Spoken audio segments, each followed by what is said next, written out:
देखो गुरु, हमने आपको पिछले वीडियो में यह बता दिए थे कि भोजपुरी के पावर स्टार के नाम से फेमस पवन सिंह ने अपना एक अलग पार्टी बनाए हैं, जिस पार्टी का नाम है सर्व समाज पार्टी। लेकिन आज के इस वीडियो में हम आपको बताएंगे कि सर्व समाज पार्टी जो पवन सिंह ने बना रखे हैं, उस पार्टी में कौन कौन से लोग शामिल हैं। दरअसल अभी मनोज सिंह टाइगर के नाम से फेमस भोजपुरी के जाने माने एक्टर्स सोशल मीडिया हैंडल पर एक पोस्ट जारी किए हैं, जिस पोस्ट में उन्होंने यह बताए हैं कि भोजपुरी के कौन कौन से ऐसे कलाकार हैं जो इस बार एसएसपी यानी कि सर्व समाज पार्टी से विधानसभा का चुनाव लड़ने वाले हैं।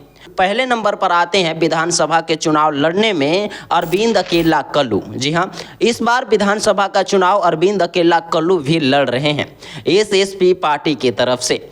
वहीं दूसरे नंबर पर हम बात कर लें तो रितेश पांडे जी भी इस बार विधानसभा के चुनाव लड़ने वाले हैं। वहीं तीसरे नंबर पर हम बात करें तो नवादा के लोकसभा सीट से हारे हुए प्रत्याशी गुंजन सिंह इस बार विधानसभा का चुनाव लड़ने वाले हैं। अगर वहीं हम चौथे नंबर पर बात करें तो चौथे नंबर पर आते हैं पवन सिंह के पत्नी ज्योति सिंह और उनकी मां।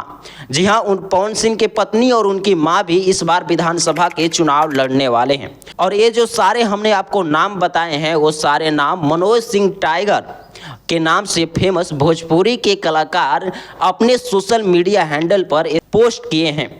लेकिन यह देखना बड़ा दिलचस्प होगा कि क्या पावर स्टार पवन सिंह ने अपना जो पार्टी बना लिए हैं, क्या वह पार्टी किसी और पार्टी से गठबंधन कर पाएंगे या फिर नहीं। जी हाँ, जैसे कि बिहार के जो फेमस पार्टी है आरजेडी, उस पार्टी ने भी इंडिया गठबंधन से गठबंधन कर चुके हैं। तो क्या अब एसएसपी सर्व समाज पार्टी भी किसी पार्टी से गठबंधन करेंगे या फिर नहीं, इस टॉपिक पर हम चर्चा करेंगे अपने आने वाले अगले वीडियो में। तब तक के लिए जय हिंद, जय भारत, और फिर मिलेंगे एक और ऐसे ही वीडियो के साथ।